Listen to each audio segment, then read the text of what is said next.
It's about the restoration of our republic. We want to educate, encourage, enable the power. We stand for integrity, honesty, self-reliance, self-defense, and most importantly, no compromise on our foundational principles. This is America's Voice Now. Find America's Voice Now on Facebook and at americasvoicenow.org. Here's Michael Evans.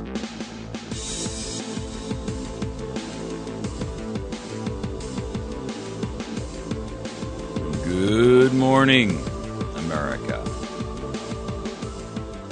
My name is Michael Evans, and you're listening to America's Voice Now.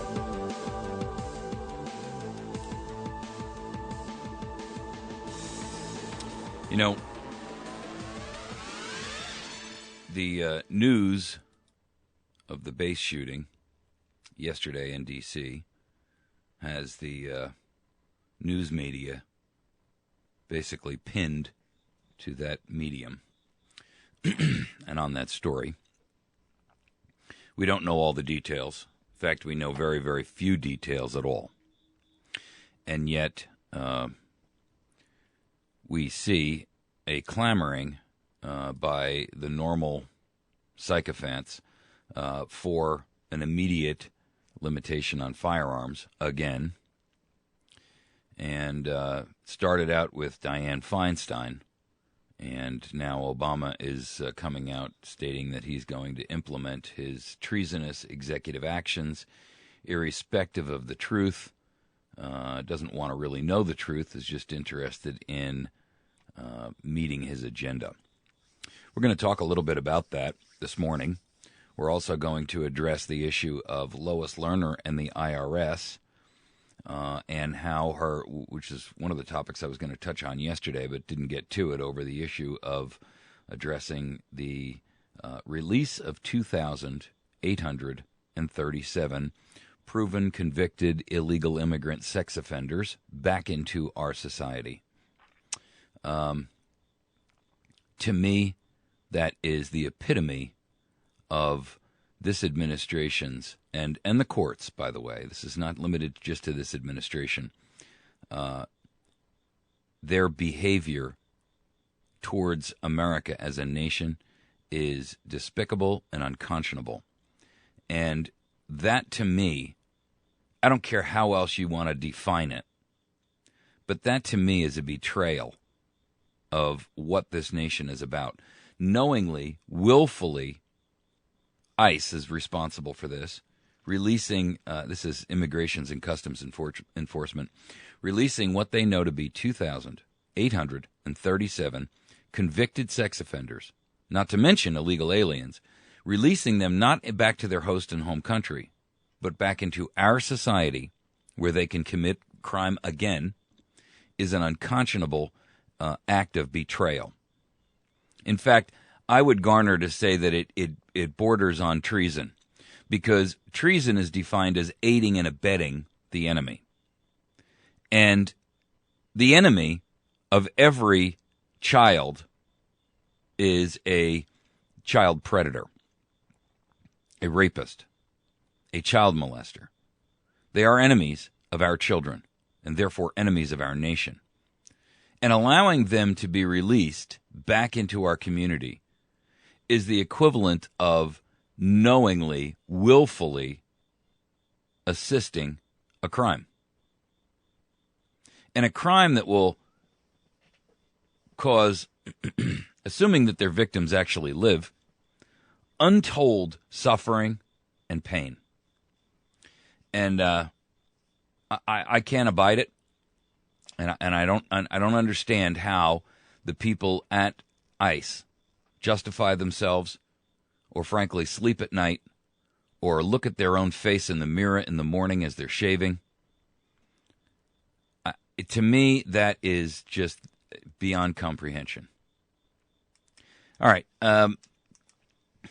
Feinstein has come out and stated that she wants to limit guns. Again, what else is new? This syphilitic monster by the name of Dianne Feinstein really needs to be removed from our political discussion. She is beyond salvage, that woman. And I really, truly believe that she needs to go. Right on cue, she steps up to the mic and starts to rant about limiting our Second Amendment rights. And, you know, the real purpose of our Second Amendment rights is actually to protect us from people just like her. I mean, the facts don't matter to this woman. No one knows what really happened yet. She says he stormed in and was armed with an AR-15, a shotgun, and a semi-automatic pistol when he stormed an American military installation. The truth is, they now believe that he stormed it with a shotgun, fired on an officer, took his pistol, and fired on a law enforcement officer, took his semi-automatic, or perhaps his fully automatic M4, we don't know which, but that was the AR-15, and then committed the crimes. So what that tells us is that Dianne Feinstein, again, has opened her gigantic trap, and she really, you know, first of all, this woman is a poster child for the stench of corruption, the stench of death, and elitism. And she's utilizing a tragedy where 13 families, and we don't even know how many injured's families, are mourning. And this sycophantic monster, this syphilitic, brain-wasted, diseased thing, actually was willing to exploit these tragedies for her own nefarious and evil purpose. And, you know, I would have absolutely no problem with her being sent to Russia while we bring Edward Snowden back. D.C. has the most draconian gun laws in the city, of any city in the nation. And this base, like all other military installations, is a weapons-free zone, gun-free zone, by order of Bill Clinton. He's the one who started that. And they don't really care, because D.C. has the highest violent crime rate in the nation. I watched the pathetic representative to the Congress yesterday on a press conference, in which she reiterated multiple times that Washington, D.C. is the safest city in the nation. I mean, I couldn't believe my ears. And she didn't say it once, and she didn't say it twice in the same sentence. She said it twice, separated by about 3 or 4 minutes. And even the police chief of Washington was standing behind her with this look on her face like, I can't believe she just said that. The problem here that we have with Dianne is that, you know, she immediately shoots from the hip without looking, without aiming, and she immediately asserts that the shooter was armed with an AR-15, a shotgun, and a semi-automatic pistol when he stormed an American military installation. The fact that he took the AR-15 from a guard or a police officer, we don't know which yet, whom he actually killed, seems to have escaped her porous gray matter and her senile mind. But she doesn't want to let the facts get in the way of her exploitive tirade. Let's not let a perfectly good crisis go to waste, is Dianne Feinstein's motto. And that reminds me of a quote from a gentleman which I think pretty much sums it up. Crisis is the rallying cry of a tyrant. That was James Madison. And again, Dianne is screaming at the top of her lungs, crisis, crisis, crisis. Okay, we're going to talk about Eric Holder and Lois Lerner. Lois Lerner is the one who took the Fifth Amendment in her testimony. The congressional investigation into the IRS targeting of conservatives has kind of fallen by the wayside in light of Syria and now this shooting and other stuff. There's a lot going on that we're not told about because for whatever reason the media wants to constantly be redirected.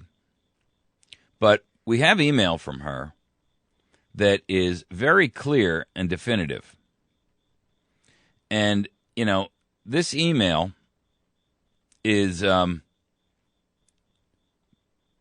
very clear that she knew and was involved deeply early in the process. And her level of incompetence is not only stunning, but her level of betrayal of her role, her oath, and the function of her job is pretty shameful. In a 2011 email, she specifically calls the Tea Party applications for tax-exempt status problematic. Now, this is in direct opposition to the Democratic arguments that the Tea Party groups weren't targeted. She wrote in an email, Tea Party matter, very dangerous.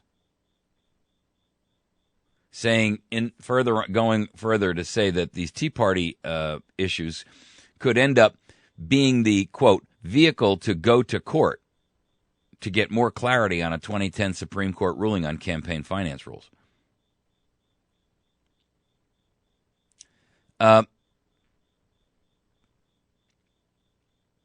It is what it is, she said in this email. Although the original story isn't as pretty as we'd like.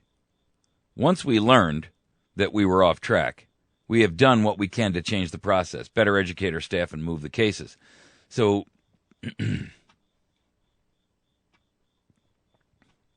the real problem what we have here is that this woman is a liar, a traitor to her nation, her oath, her job, the American people.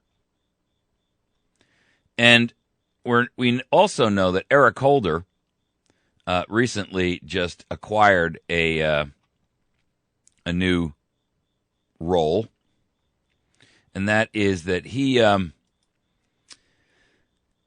advised black ministers on how they could engage in political activity during the 2012 election season without violating their tax-exempt status. Now, while Lois Lerner is simultaneously persecuting Tea Party members and other patriot groups, this guy, who's supposed to be the lead law enforcement officer in the nation, is out here engaging in activity of educating black ministers on what they can do and how far they can go and what won't cross the line in violating their own 501c3 tax-exempt status.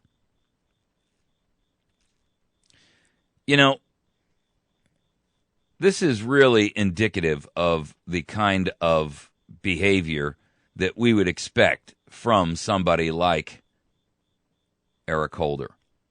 He's a racist, first and foremost, and there's no denying that. Second, he is an elitist, a globalist, and he's a statist. And he has absolutely no problem utilizing the concept of the ends justify the means so that he can achieve his own agendas. I find him to be a reprehensible human being, and I would like nothing more than to see Eric Holder charged with criminal activity for the murder of Brian Terry, amongst other things, but also for the betrayal and the behavior that he has exhibited in office. He's a liar and a thief. He is a traitor, plain and simple. And he should be charged that way. I'm I'm pretty disgusted with the fact that we cannot seem to get Congress to act to protect us from this type of monster. The legal interpretation that the ICE used was passed by Eric Holder. This is the one that was used to free 2,837 illegal aliens who were convicted sex offenders to be released back into our communities. And, it shows you the type of approach that these people take to us. What we are to them is nothing more than food. We are food to be taxed. We are food to be milked. We are nothing more than a herd of cattle to be tagged, identified, and used for their own nefarious purposes, which is, of course, always the destruction of the United States of America from inside, the reformation of America under the new mantle of Marxism. That is the truth, ladies and gentlemen. We can deny it all we want. We can talk about it. We can try to rationalize it, but it doesn't change the reality.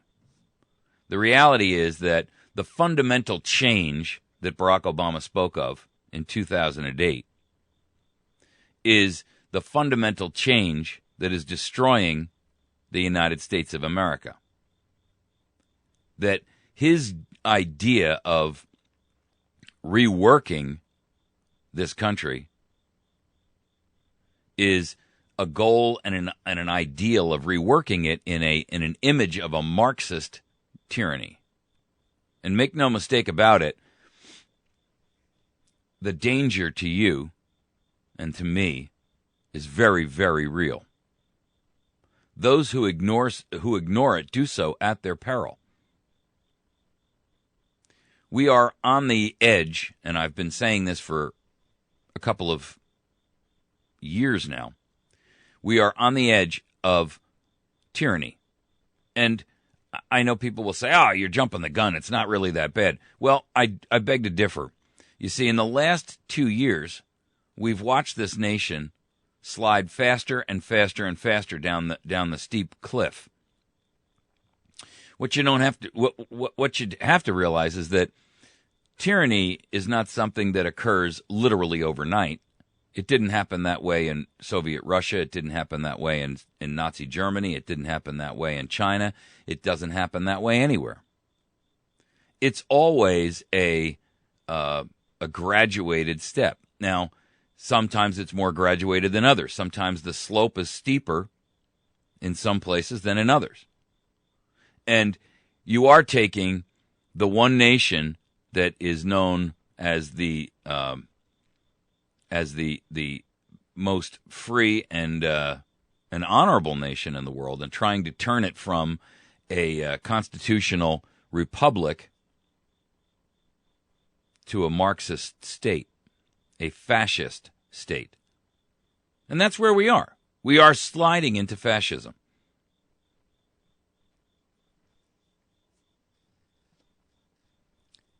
Emmanuel Cleaver, he's a Democrat from Missouri. He says, first, we're going to equip them with the information they need to know about what they can say and what they cannot say in the church that would violate their 501c3 status with the IRS. In fact, we're going to have the IRS administrator there. We're going to have Attorney General Eric Holder there, even the ACLU.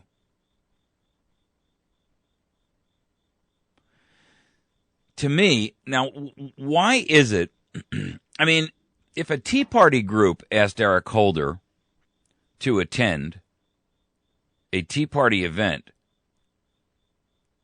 to describe for them what the capabilities and the limitations would be on their 501c3 or 501c4 status and how or how far the limits go so that they wouldn't step over that red line. How long do you think it would take to get Eric Holder to show up at one of those meetings?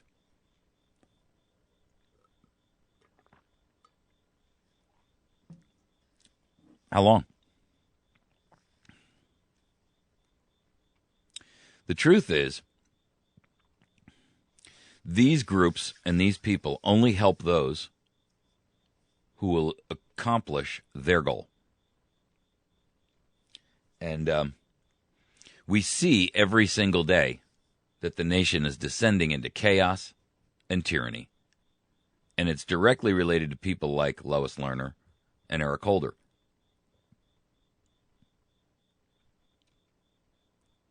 There is an inescapable truth here, and an example that is plain for anyone and everyone to see, if only you're willing to acknowledge truth when it punches you in the face.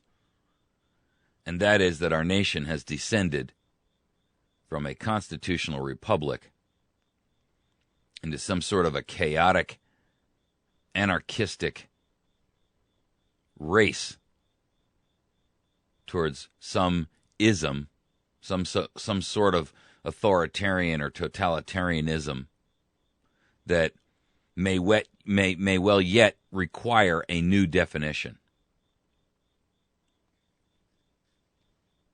You know, it's funny that politicians use the redefinition of words to figure out how they can skirt the law. There's a guy named Sam Adams who once said, "The liberties of our country, the freedom of our civil constitution, are worth defending at all hazards. And it is our duty to defend them against all attacks. We have received them as a fair inheritance from our worthy ancestors. They purchased them for us with toil and danger and expense of treasure and blood, and transmitted them to us with care and diligence. It will bring an everlasting mark of infamy on the present generation, and lightened as it is, if we should suffer them to be wrested from us by violence without a struggle, or to be cheated out of them by artifices of false and designing men."